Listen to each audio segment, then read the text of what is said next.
School bus drivers have a lot of responsibilities.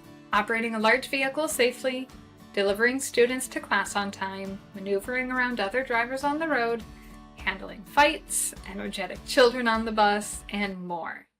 They must respond to medical emergencies and know how to evacuate in the event of a fire.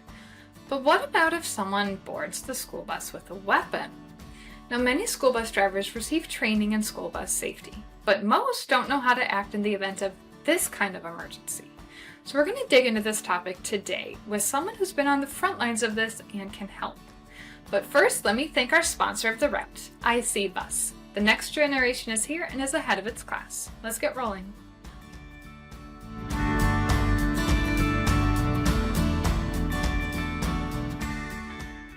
When we think about school bus safety, most of us picture classrooms and hallways. But what about the school bus? We're going to chat with one executive today about how drivers can prepare for emergencies, including active shooter situations, and why their role is so critical in keeping students safe. All right, I am here with Jim Levine, CEO of S.T.A.R.T, and we are going to talk about all things active shooter, emergency preparation, and threat response. So, Jim, you are CEO of S.T.A.R.T. Now, tell me a little bit, before we get into the topic, tell me about your background and what the company's story is. Yeah, well, I appreciate that, Amanda. So I started my interest in law enforcement back in the 70s when I went to Kent State University. Some people might remember that's where, and I was there at the time, 4 students were killed, actually, during protests. Yeah, 1970, May 4th, 1970. I was there at the time, but I did my undergraduate. That's Kent State University in Ohio. Went on to do my master's program at George Washington University in Washington, D.C. So I was a criminal justice major in my undergraduate, mastered in forensic science, also in the criminal justice field, and then got right into law enforcement in 1973. So I've been doing law enforcement and pretty high level security for the last 52 years. And I'm still active duty. I'm still in law enforcement at this time. You are? Wow. I am, yeah. So 2-time SWAT guy. Actually, I was on SWAT for the region here up until about 6 years ago or so. And maybe closer to 10 years ago, now that I think about it. Because I left SWAT, I joined a prominent university here on the police force, and I headed up their dignitary protection program for the president, the provost, and other VIPs that would visit the campus. Did that up until about 4 months ago when I left the university to devote really more time to this growing S.T.A.R.T program. Okay, so at what point in your journey did you decide S.T.A.R.T needed to be a company? What really led to the creation of it? Yeah, that's a great question. So in 2015, in law enforcement and serving as a school resource officer, one of the first things I did was I went to my transportation supervisor and I said, hey, have our drivers been trained in threat recognition? Have they been trained in threat response options? And actually the transportation supervisor said, no, our state police organization comes here, checks the buses all the time, but they've never really given a program to our drivers on those topics. So I thought to myself, well, you know what? We really need to do that. I'm fully aware of the security issues at the school, but I'm also realizing that we transport a lot of kids on these buses. We need to have a security program for these bus drivers, and that was back in 2015. So since that time, well, I immediately turned to one of my partners on the police department I'm still on today. John Zappe is his name, and we created what turned out to be the S.T.A.R.T program. And it was so well received back then that I knew that we were onto something. I think probably the most important part of the program that we developed was a hands-on scenario-based training module that would recreate for the bus drivers what it would feel like, sound like to be in an active threat situation, especially a firearm on board the bus. If somebody were going to be a threat on board the bus with a firearm, we recreate that scenario for them in training and then teach them through hands-on scenario-based programming how to respond to that threat. And that's hugely beneficial for the drivers They know it, we know it, and it's worked out really well since 2015. So, Wow.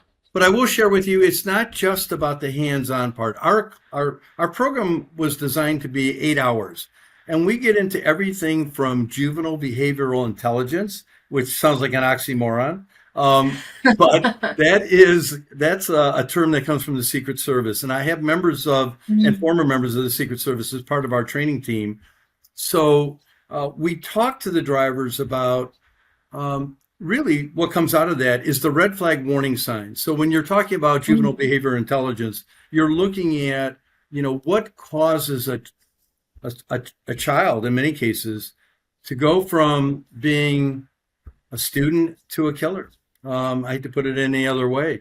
And so the Secret Service wanted to devote a lot of time and attention to that. So um, they they started really focusing in on that after Columbine, which was 1999, Yeah. helping the Department of Education to better understand why do kids become school shooters? Why do they become a threat? And what can we do to spot that threat before it becomes an actual event? And the Secret Yeah. Service um, studied that, and we have the advantage of having those guys that were involved in studying school shooters sharing with us how important it is for the bus drivers to be part of the security dynamics within a school district because they hold the key in many cases to Yeah. spotting a child who may be on the pathway to violence. Yeah. In some cases, more so than even a teacher, because the school bus driver, just like with my kids had the same school bus driver for 3 years. My partner had the Mhm. same school bus driver for 10 years. So, what we're looking for in many cases, as the Secret Service would tell us, is changes in behavior. That's a red flag warning sign that a child is potentially going through a troubled time that could Yeah. put them from to put them in a situation where they become suicidal. And then we know that it's a very short line, very thin line between suicide and homicide. So Oh, what we want to do is be able to recognize those red flag warning signs in a student, and then be able to act on them. Well, as I say, to be able to spot those changes in behavior, the bus driver is really in the best position to spot those in many cases because they see the kids all the time, more so maybe than a yeah. teacher who only sees the student for 1 year. So And, maybe 1 hour a day. yeah, yeah. That's it. Exactly. 1 hour a day, one time a day, where the bus driver, especially on those rural routes where they're spending a lot Right. of time with the kids. And as I said, like in my own kids, year after year, and many of the drivers that we talk to across the country, they do have the route for more than 1 year. They do know these kids very well. And I should point out, it's not the kids, those are their kids. And so Oh, yeah. that's also a part that empowers us to train them to protect their kids because drivers Right. know what they don't know, and they really don't know how to protect the kids on board the bus. It's not part of their, especially in high level threats like an active shooter situation. Yeah. They go over So, things like car accidents and all that. this topic is unfortunately so timely because we've already had some incidents so far this into the new school year. But so often they happen within the school buildings. Right. How often are they happening on the school bus? What's your experience? Well, as I mentioned earlier, I was on SWAT and we did respond to a situation at a Northeast Ohio school. That driver of the bus suffers greatly even today. It's been over 10 years because the Mhm. student who became an active shooter in the school had the gun on board the bus. We know that because at 7:20 in the morning, when the bus pulled up to the school, he walked off the bus, walked into the school, assassinated 3 kids and wounded 3 others. Mhm. What if he would have jumped up at the back of the bus and became a school shooter on the bus? He had the gun with him. Even just 2 days ago, I don't know if you saw in Utah, we had a student, ninth grader, was on a field trip with other students.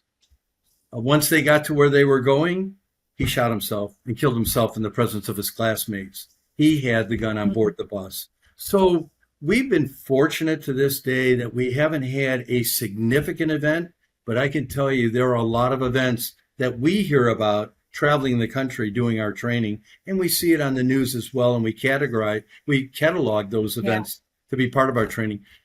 So we've been very fortunate, but we're a much more violent society now than we were, and we see it every day. Well, so earlier you talked about, knowing the warning signs. And, just a couple of months ago, I chatted with the folks from S.T.A.R.T about human trafficking. And it seems like some of those behaviors, although, very different circumstances, they apply in that a child who is maybe outgoing and happy starts to become withdrawn. Absolutely. And something's wrong, but you don't know what. And, it's not always the bus driver's responsibility to diagnose or find the problem, but by reporting it, the experts can step in and try to help, right? Is that the same? That is absolutely the same. And yes, whether it's abuse at the home or whatever, or just a bad home life or whatever's going on, bullying, we know, is huge, and it's a huge precursor to a student who may become a threat to the school and to their peers. And especially if they feel like the peers are the ones that have caused them to have these bad feelings. Hey, it's a thin line, as we've learned, between suicide and homicide. That's why it's so critical for bus drivers to realize their importance and to be recognized as a critical link in the safety of the school district and of that child. We're so dismissive of the school bus driver, and I see it across the country. The school bus drivers are the unsung heroes. Just people don't realize it. And they do need to be listened to. They need to be respected for what they do. It's not an easy task. I couldn't do it. I could not see myself being a school bus driver. But they see so much. They hear so much. Mm-hmm. There are things that may be left on that bus that are key indicators that student is on a mission of destruction. A notebook, a crumpled up piece of paper that says, "Today is the day." Drivers are in such a great position to detect those situations before they happen. And we just need to understand and empower them. Yeah. I think it's human nature to want to understand why these terrible things can happen. And you mentioned, that thin line before.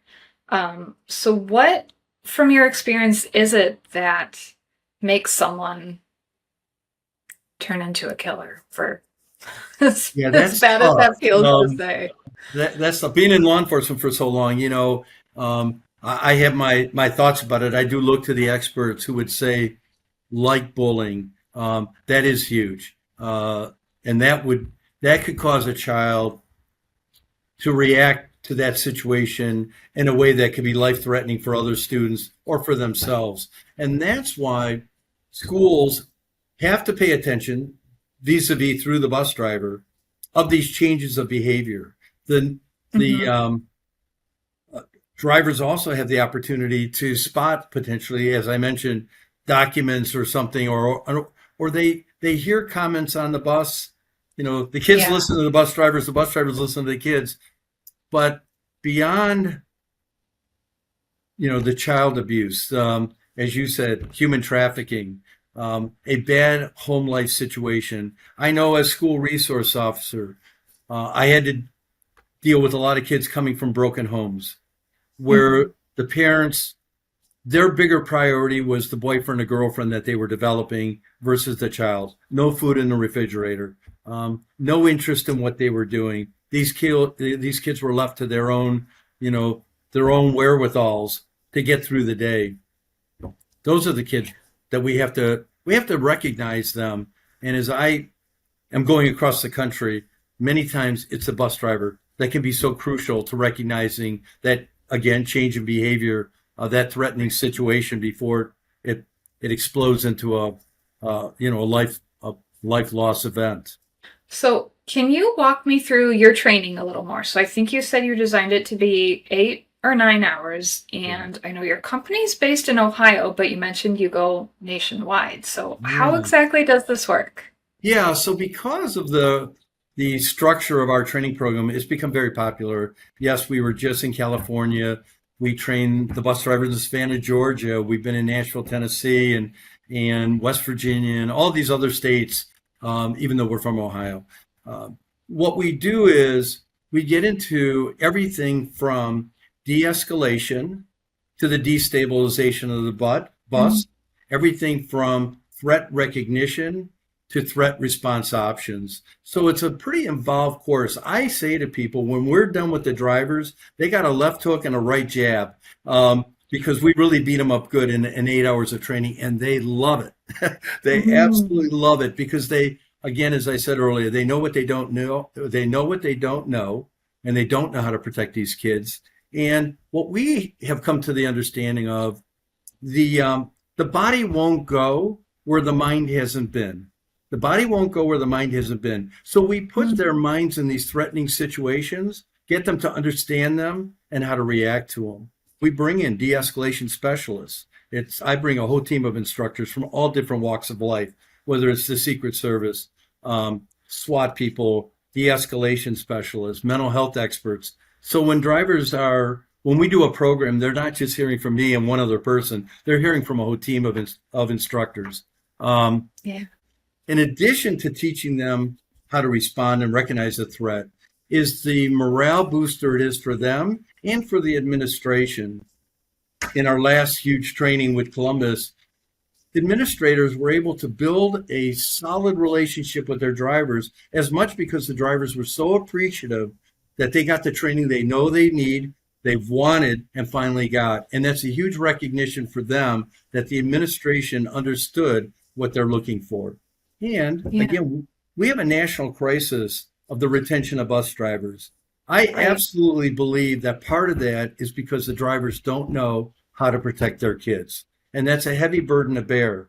Once they get Right. the once they get the tools on their belt, they feel much more comfortable about going out there and transporting the kids. But without that, you know, for the lack of respect they get in many cases, and then not the highest wages, we're asking Yeah. a lot of them.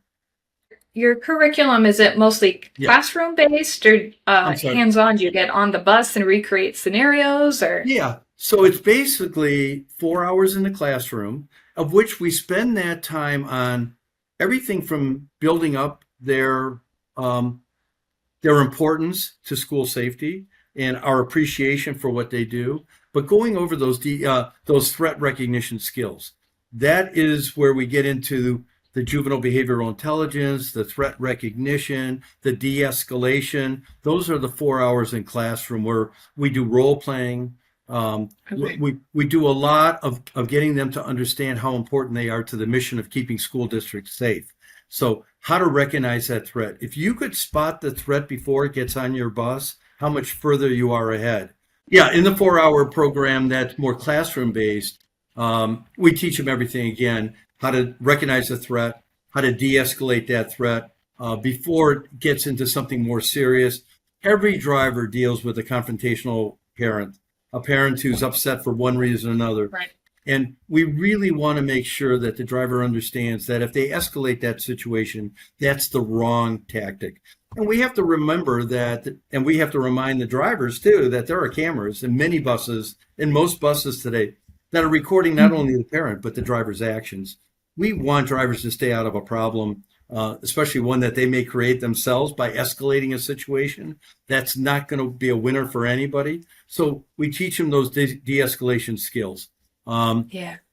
and then we point out those other things that have to do with the threat recognition. And then so we spend a solid 4 hours in role playing in that. And then I say that we build a relationship with the drivers in the first 4 hours. We seal that relationship when we get them behind the wheel.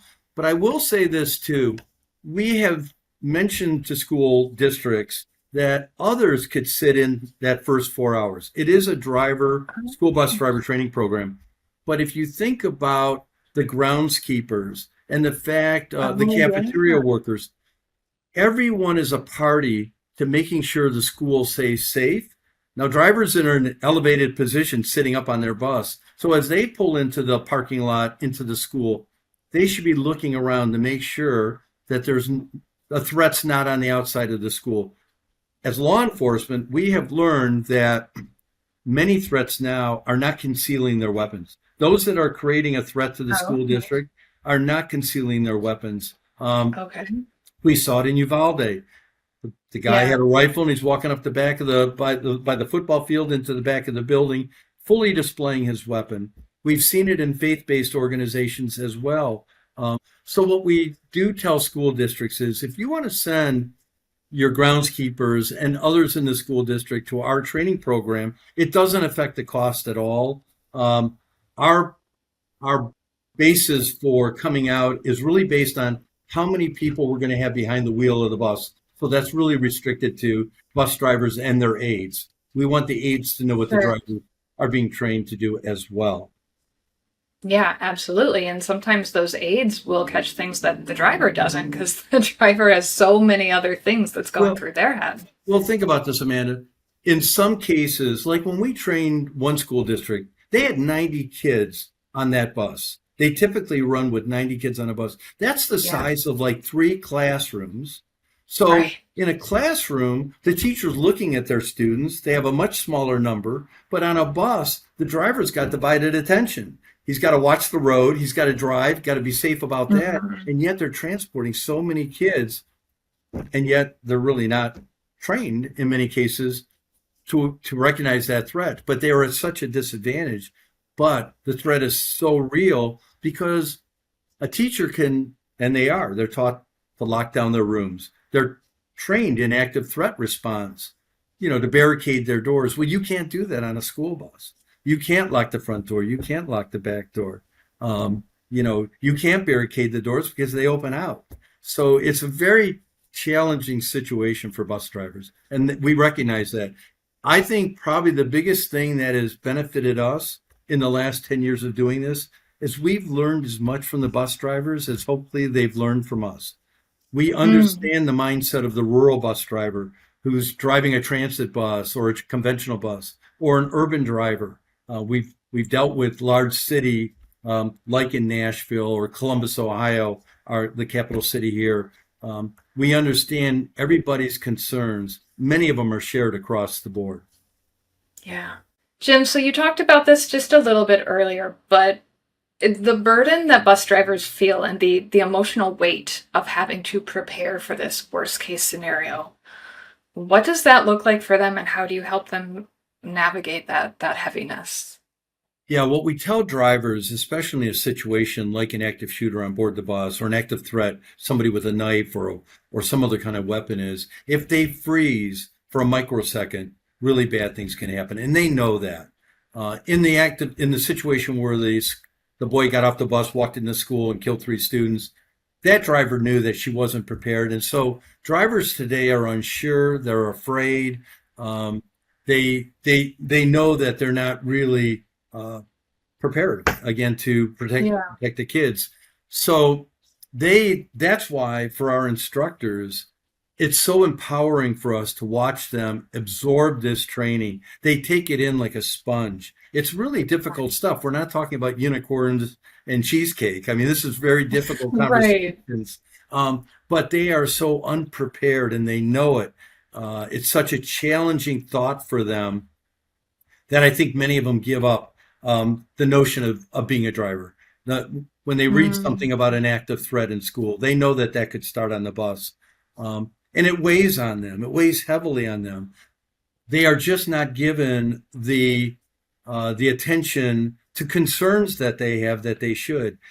Even to the extent of we have kids that are special needs individuals. They're either on the spectrum, they have a physical or Yeah. a psychological handicap, which can really become difficult for a bus driver who's not aware of that. Physically, they may Right. spot that. If it's a personality problem, and the teachers know, the administrators know, but nobody shares that with the bus drivers. they find themselves in those very confrontational situations with no advance warning whatsoever. Those kinds of stories reverberate through the trade. Bus drivers hear these stories from other bus drivers and they say, it's just not worth it. I thought Mhm. I would love this as a retirement job. I thought I would love this coming out of something, a high stress, only to find out they're in a more stressful situation trying to be Yeah. a driver. So what we hear from bus drivers is they're just so unprepared for this, um,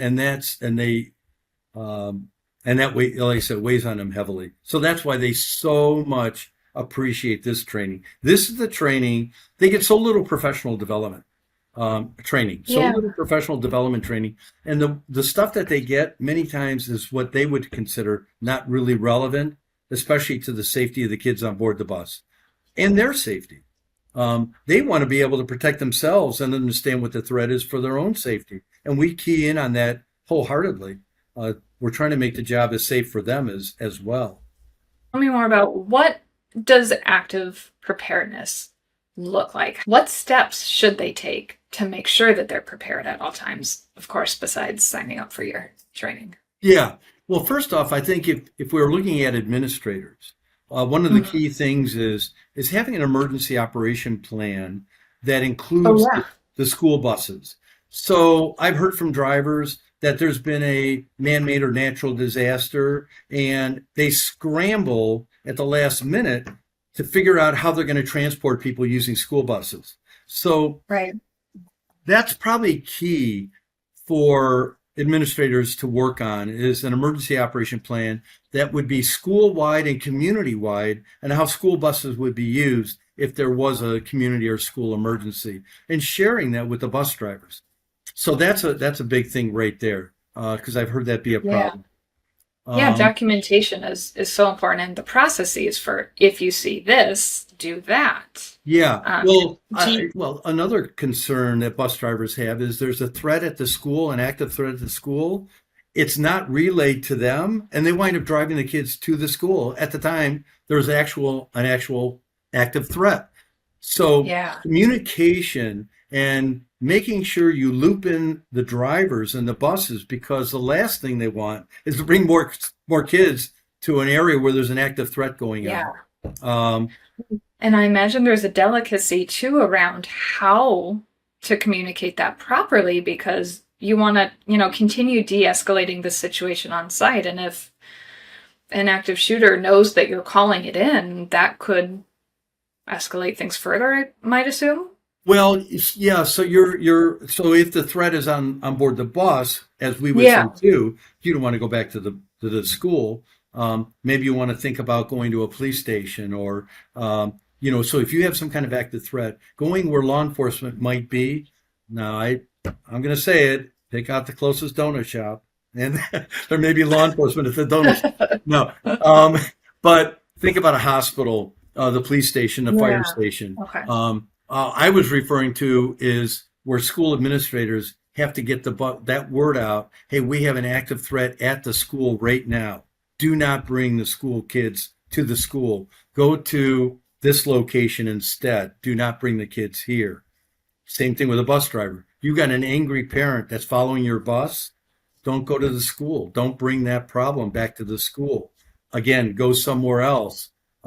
So getting them to understand that, even how they park at the school where they're so close to each other they can't leave if something happens, we have to change that.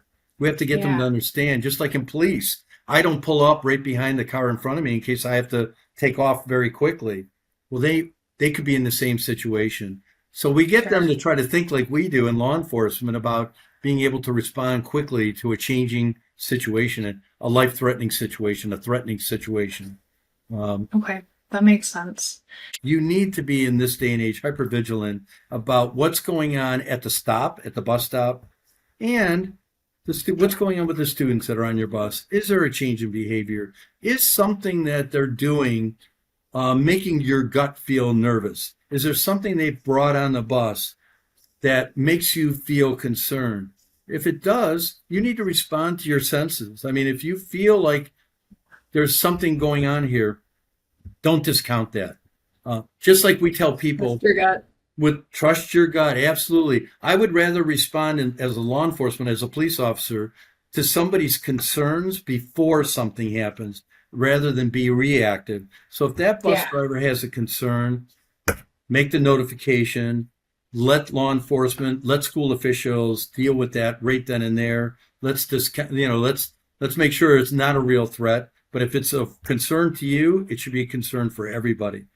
And we Yeah. want to empower the Always. drivers to know that they should be communicating those concerns because they very well may be onto something. Yeah. So, what advice would you give to a viewer who's listening? Maybe they're a bus driver in their district and they see the value in this training. They want to bring it to their district. They want to learn these skills, but maybe there's not a budget yet, or the administration isn't sold on adding this as another training. How do you convince them that Yeah, this? when I go around the country, we're members of the National Association for Pupil Transportation. We're a member of other state organizations Yeah. that support drivers. And what I tell transportation directors and supervisors is you need to fall on your sword on this subject matter. And let me explain why. You need to stand up for your drivers, and the drivers need to be as thoughtful and as forceful in getting this training as possible. Why? Because you have two courts you're going to have to deal with if something severely happens on a bus. One is civil court. If we have a very tragic situation on board a bus, as I tell people, it's not going to be $1 million lawsuit. It could be $1 billion lawsuit, and everyone's going to be looking to put blame on somebody. So the first thing is, as a bus driver, is make sure that anything that concerns you is written down and passed up the chain, given to your transportation supervisor. Supervisors need to understand that they too will have the spotlight on them, as will the superintendent and a whole slew of people, including the school resource officer. And bus drivers should use their school resource officer, get to know them. I say the same thing to school resource officers, just like I was. Get to know your bus drivers. Get to understand what are the concerns that they have on their route or about an individual, because the spotlight will be on you as well if an incident happens. So the real critical concern here, and why I tell transportation supervisors to fall on their sword, is the failure to train is a huge, huge issue if something happens. It is in law enforcement. It will be with school bus drivers. We train our teachers in active threat response protocols. Mm-hmm. How are we not training our bus drivers? And let me share this too to the audience. There's a legal concept called in loco parentis. And loco parentis says that the school acts on behalf of the parents to keep kids safe. Well, that doesn't start when the kid walks into the building at the school. It starts when they step onto the school bus. And it ends when he steps off the school bus. That school bus has the district's name right across the side of it. We can't think about security as only an issue of concern at the schools. We fortify the right flank and we leave the left flank completely unprotected. And I'm tired of trying to explain to superintendents, you have a responsibility to your bus drivers. You have a responsibility to those families and to that community to give the bus drivers the training they need, they must have, to keep these kids safe. Yeah. So I would tell a bus driver, I would tell a transportation supervisor, fight for the knowledge. You are the first responder. Even if I think to myself, that situation I talked about where the 3 kids were killed and 3 were wounded, that was over in 26 seconds, Amanda. 26 seconds. Now, he could have gone on, but even if I'm a police officer, my car is behind the bus. I will not get to be able to assist that bus driver in the time it takes for that student to kill or seriously hurt many people on board that bus. It doesn't take, you don't have to be a marksman, you don't have to be a sharpshooter to walk down the aisle of the bus and become a threat to everybody on it. That's why that one driver has the worst case of PTSD I've ever seen. The one that transported the boy who went into the school.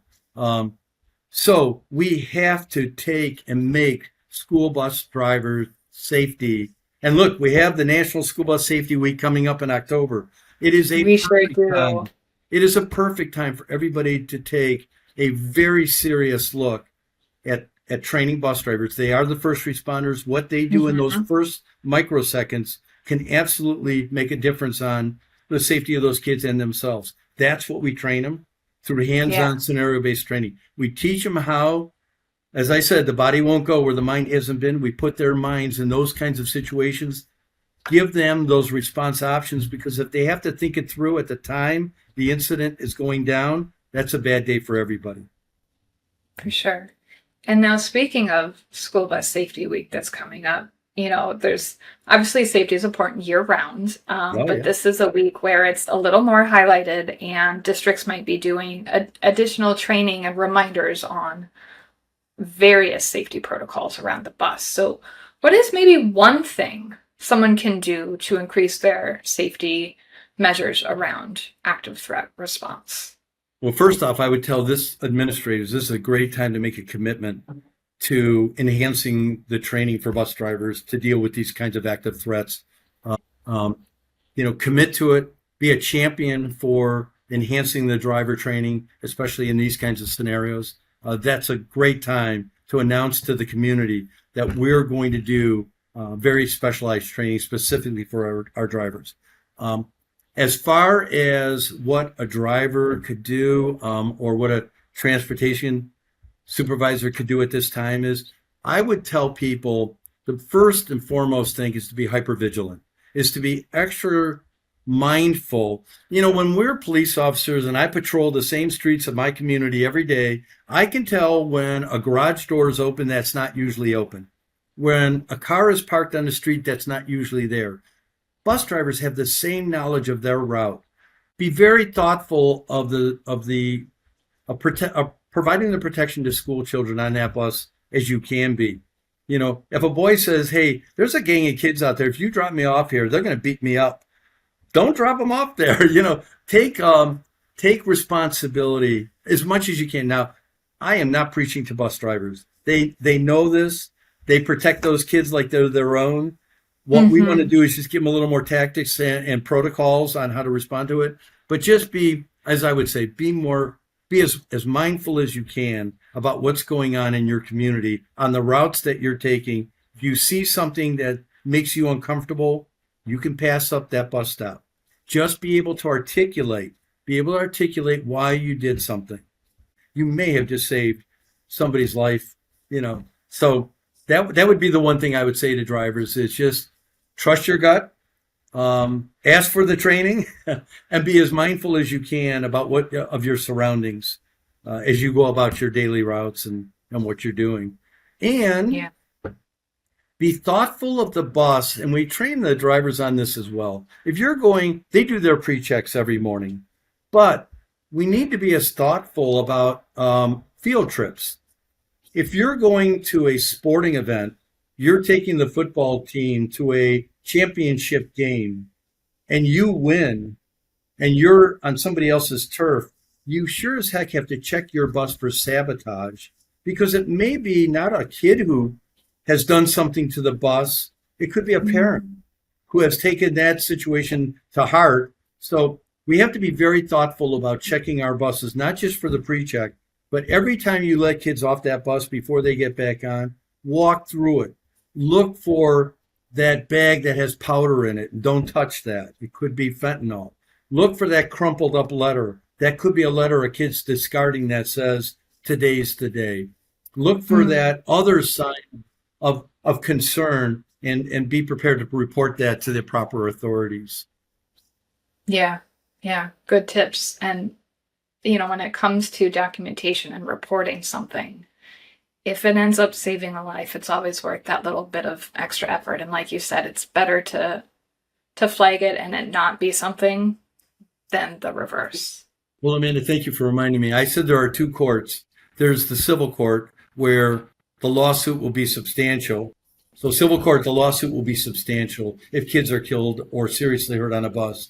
The other court is the court of public opinion. You have to be able to look those parents in the eye and say, we did as much as we could. We trained our bus drivers in threat recognition. We gave them response options, and be able to say, unfortunately, it may not have been enough. but maybe fortunately it made the situation be less severe than it could have. So there are those two courts, the civil court Yeah. and that court of public opinion. And a transportation director or supervisor, a superintendent, a principal's got to be able to say to those parents, we did what we could. We did as much as we could by training these drivers. Anything less than that is going to be a hard discussion to have with parents who thought that the driver was properly prepared to deal with violence on the bus. We're so prepared to deal with it at the school. We have to be as prepared in many ways. And it starts with the training of the bus driver to be able to deal with it on the bus. Yeah. So obviously you are very much in the active threat response, part of the industry. But are there any other school bus safety issues that you're watching or concerned about?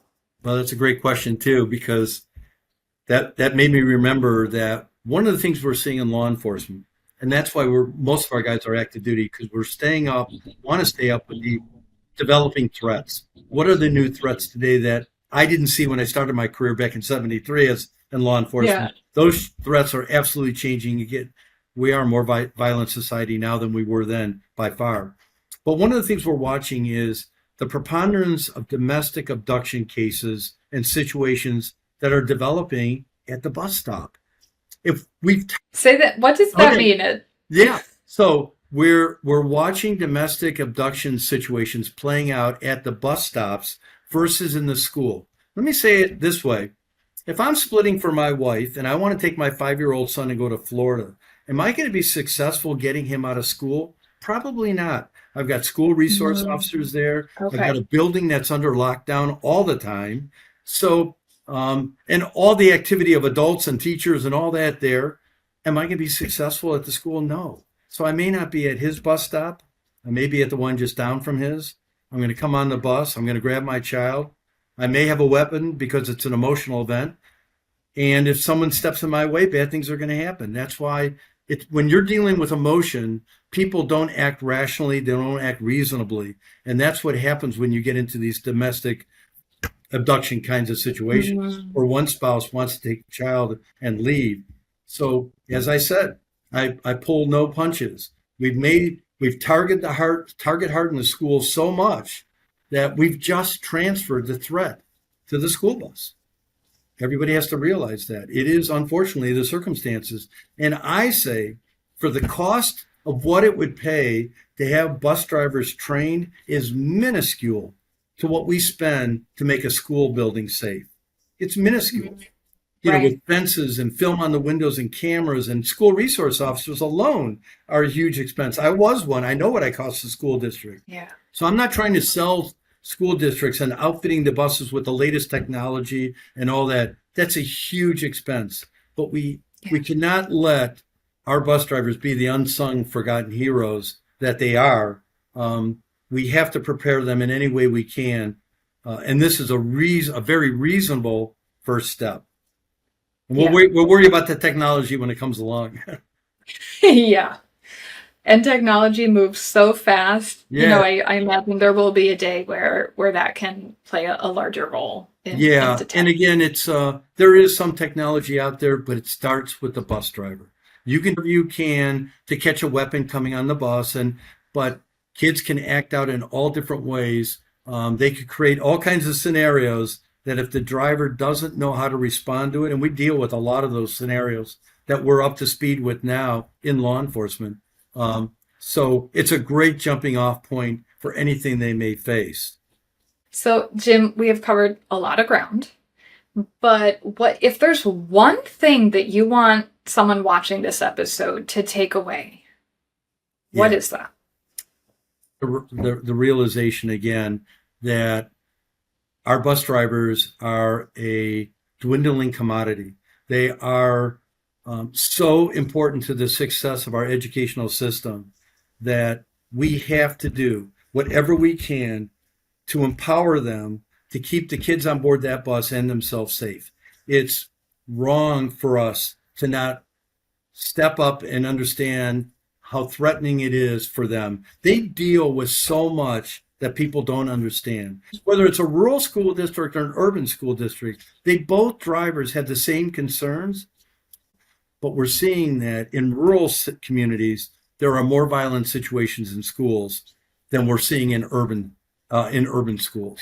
So those rural drivers, some of them are so far away from responding law enforcement that they absolutely have to be armed with knowledge, because response is going to take so long. When you're relying on a sheriff's department that has 400 miles to cover with 10 people, and they could be 25 or 30 miles away, what that driver is able to do is going to make the difference in a lot of ways, whether it be an accident or a fire, but specifically if it has to deal with an active threat on board the bus or on the road.